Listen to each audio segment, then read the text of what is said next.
stuck on repeat in your relationship? That was a joke.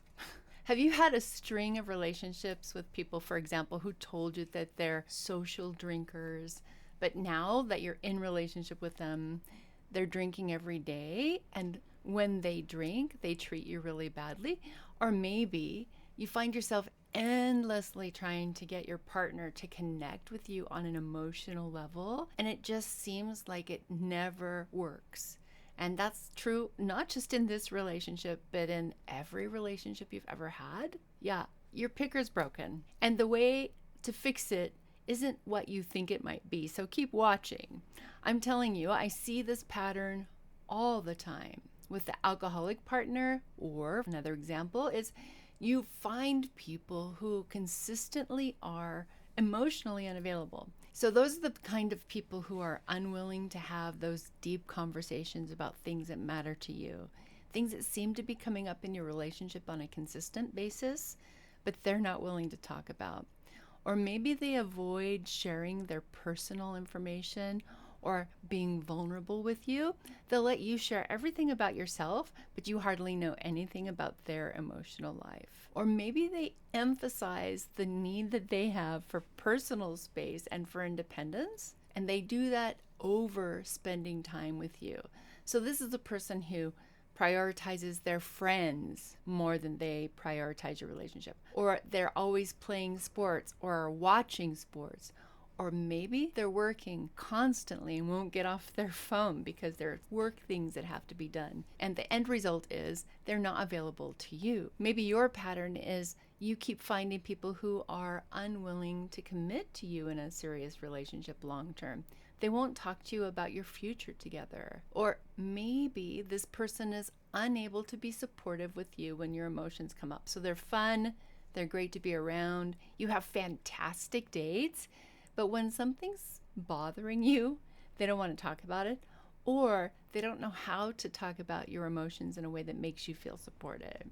Another type of lack of emotional availability is when you have somebody who focuses on the physical aspects of your relationship. So the sex is really great. The dates you have are super fun. You do things that are active and are what you imagine a relationship would be like on the fun side of it.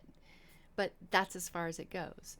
The physical aspects are the total of your relationship. There's no emotional connection and no depth. The other thing that could be happening that tells you that maybe you're attracting emotionally unavailable partners is when you find someone who is sometimes engaging, you can have wonderful, deep conversation, you feel very connected, and then suddenly, without explanation, they're distant. Maybe they don't call. Maybe they say they will and they don't, or they don't show up and they never tell you why. If those inconsistent gaps happen and there's no explanation, this person is emotionally unavailable. They're not playing hard to get. It's not a game. They're not available. Another kind of partner that you might be attracting is maybe one of those physically abusive partners.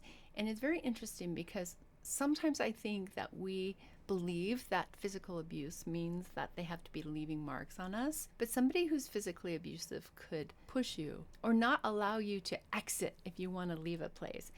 Or they'll control you using fear. You're afraid that they're going to hurt you, so you do what they want you to do, even if they're not being physical with you. Another relationship pattern, and this is something that I've seen since marijuana got legalized. Sorry guys, everybody thinks it's fine because it's legal and it's natural, but here's the problem that I see with people who have regular use. If you have a partner who uses marijuana consistently and that partner also has trouble remembering what you say, following through with your requests, and it doesn't feel like what you say to them matters, they're not motivated to make any sort of change, that's an impact of THC on the brain. Marijuana causes our motivation and our ability to remember and care about stuff to go away. So have you been in relationships with people who have seemed emotionally unavailable? Now you have a partner and all they do, the only thing they do, is smoke marijuana. Not a big deal, right? It is a big deal. It makes people emotionally unavailable. Another way, another pattern that you might be seeing in your attraction style of the partners who are coming to you is a partner who takes advantage of you. Say, spending your money or asking you to do things that take your time, like helping them with tasks or like running errands for them, and it's not reciprocated. So you're spending money on dates and they aren't spending money in return. Maybe they're not working and they're giving you excuses about why that's happening instead of taking responsibility for it. We still have more on this list, guys. So other ways, maybe you're drawing a partner who is controlling and demeaning toward you, and they criticize you or nitpick you. So you find yourself always trying to measure up and feel better about yourself if they will just treat you right. Next one is pornography. So guys, hypersexual people who use pornography may be a fun roll in the hay, but after some time, especially if there's no emotional connection or if it's minimal or if it's periodic, will lead to feelings of objectification. Is that happening to you consistently in your relationships over and over again? So after you listen to this whole list, you might be saying to yourself, gee, I had one unavailable partner who was a THC user. I had another one who showed up and acted wonderful and wooed me and swept me off my feet and then disappeared for weeks at a time. I had another partner who was into porn and was hypersexual, and that's all our relationship was about. It could be a whole number of things that could be in the patterns of the people that you're attracting while you date. The problem with this is that when you first meet somebody like this, you're going to give them the benefit of the doubt. Everyone does, unless you know how to date in the right way, you're going to give them the benefit of the doubt. And that benefit of the doubt is like a trap door that will keep you roped in. And when this relationship is looking like it's doable in the beginning because it's new, that's when you have your chance to make your decision. Dating is for decision making, but most people don't use it that way. They give the benefit of the doubt and jump into relationship even when they see red flags. The question is why. So here's a list of why. You might want a relationship so bad that you ignore red flags. Or maybe you think that the behavior you're seeing, which is their best behavior, will change over time. Or you think that your love will fix that behavior. They're only doing that thing because they need love. I got news for you. The reality is the behavior is going to change over time. It's going to get worse. The behavior you see in the beginning is best behavior. I'm going to repeat that more than once. Maybe you believe that being in a flawed relationship is better than being alone. I've heard people say this too. Well, you can't get all of your needs met. You have to make some sacrifices. And I'm telling you, sacrifice that looks like making coffee at home instead of going out to Starbucks, that's what sacrifice in a healthy relationship looks like. Sacrificing your feelings, your sense of worth for a relationship, that's not the kind of sacrifice that makes a good relationship. But you might believe that if you're in a relationship that's not perfect, that's better than being alone. And that prevents you from finding a relationship where you can be happy. The other thing I want you to know too is that relationships end based on the things that you ignored at the beginning. So those things that you're talking yourself out of saying, oh, I shouldn't maybe date this person anymore. Those things, those are the very things that cause people to end relationships. I often will ask couples who are in therapy when they are ending their relationship, what was it that you ignored at the beginning of the relationship? It's always the thing that's ending the relationship. So another reason that you might decide that you're going to put up with red flags is because you're afraid to be alone, and I'll talk about that more in a minute. Or you may have an anxious attachment, which means that you're dating from a need for validation or from fear of abandonment. And if that's why you're dating, I'm telling you, you're going to find people who make you feel less validated and make you feel more abandoned. And I'll tell you why in just a second. So you may be ignoring red flags because you don't feel good about yourself, or you think that the red flags really aren't that big of a deal. Here's another one that happens. You got physical way too fast, and so your hormones are overriding your rational brain. So when you start getting physical with someone and those attachment hormones kick in, one of the things that happens is we start to ignore red flags more. We start to ignore when our needs aren't getting met because we're already bonded through the sex hormones. It's another reason, and I say this often, is you should date without having sex so that you can see clearly. And then when you're really clear that somebody is a good candidate for you, there aren't red flags, or if there are red flags, they're the red flags you know you can live with, then it's appropriate to bring sex in, because you don't need to have your rational brain scrambled by hormones when you're trying to figure out who you're going to be spending significant time in your life with. Another reason that people ignore those red flags is because you don't have enough dating experience to know what's okay and what's not okay for you.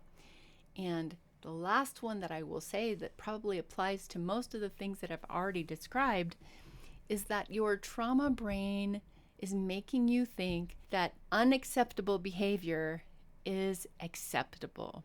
Over time, the very best way to evaluate whether somebody's behaviors are okay is to wait and see what happens when their best behavior starts to decline. But what happens when we jump in too fast is we find ourselves starting to feel very disappointed because that person who was on their best behavior starts relaxing, and we don't see as much best behavior as we used to. And maybe those best behaviors were the things that pulled us into relationship with this person in the first place. So what happens when those behaviors that we fell in love with start falling off is that we start to try to get that person that we first met back. And we do that in all kinds of ways. People pleasing, putting ourselves in pretzels and then looking to see if that person comes back, trying to win love from somebody who clearly isn't ready to love us, but who we had put our idea of what love would look like with a person before we really knew them. You can spend years trying everything you can to get them back to that person who you thought was going to give you what you needed until you're absolutely exhausted. And too often in that process, you come to think that you're the problem, and you start to change yourself, and you change yourself in all the ways you can think of to get that person back that you first met, that person who really wasn't who they were in the first place, but who you imagined them to be. And then you're going to be reluctant to leave because you've grown your life around this human. You know, you've bought a house, you have a dog together, whatever it is that you did that entangled your life with this other person who's now not giving you what you need, it's going to be harder and harder to leave because you become unsure of how you can untangle your life with this other person. So I'm going to go back to the original question. Is your picker broken? Yes, it is. But picking the wrong people isn't the problem. You've got to pick yourself first. So how is it that you're not picking yourself? To get yourself into this problem, you're looking outward to try to identify who is good, who isn't good. And you never look at, what does this person bring out in me? So just like when you were a kid going through your childhood experiences that weren't so great, you were always looking outward, trying to figure out how to please or stay safe because you had someone around you who wasn't safe for you. And so you're taking that strategy to the dating world, to the relationship world, and it doesn't work. You think you can change the person because when you were a kid, you believed that changing the person or pleasing that person by changing yourself was the answer to keeping yourself safe. But your relationship with the person that you're with is a relationship that you developed while you were trying to survive. You brought your survival skills, not relationship skills, to this relationship. And in survival skills, you have to put the other person first because your life depended on that when you were a kid. So now every time you pick a new partner with your survival relationship skills and you try to get them to morph into something that they're not, you're losing time. The answer to this problem is to stop looking at them and start looking at yourself. You've got to figure out how your survival skills are driving your relationship choices and heal them so you can date from healthy instead of dating from survival. So I have a course that specifically focuses on healing the trauma that causes you to make choices today that are meant to keep your former self safe. You'll never get where you want to be with a loving, safe relationship as long as you're using the skills that kept you safe in the past. If you want a joyful relationship, you have to prepare for that. I'm Tamara Ridge, a licensed psychotherapist, and I'm also a survivor of childhood trauma. And I've been helping people heal past trauma, that trauma that leads to repeating the same patterns over and over again for the past 27 years. And I've seen all of these patterns. They change when you have a clear direction and the right kind of support. So you can learn about how you can start your healing journey with me by jumping on the wait list at my website.